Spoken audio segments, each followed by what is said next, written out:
गोटे कदली चमत्कार उपाय कौन से आपने जाणी रखु।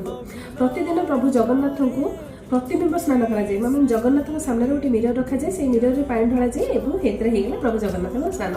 किंतु प्रतिदिन मंगल आरती पर गरुड़ स्नान कराए से गरुड़ स्नान जल जदि आप कलेक्ट कर दैत्यपति जो अच्छा से कथबार्ता करके आपंकर जेकोसी बंध्या दोष थी कि प्रसव जंत्रणा थी आगे पिला छुआ जन्म हबार थी कि कौन शरीर में किसी भी रोग बेराग थी से गरुड़ जल पान करने द्वारा खास करके बंध्या दोष दूर होता है। तो ये गोटे कदली आप गरुड़ स्तंभ पछपटे छिड़ा कदली धरिकी प्रभु जगन्नाथ को क्षमा प्रार्थना करदे कि प्रभु मोर द्वारा जहाँ भी किसी दोष त्रुटि मत क्षमा कर दिंतु एवं तुम आशीर्वाद स्वरूप मो मातृत्व लाभ करें।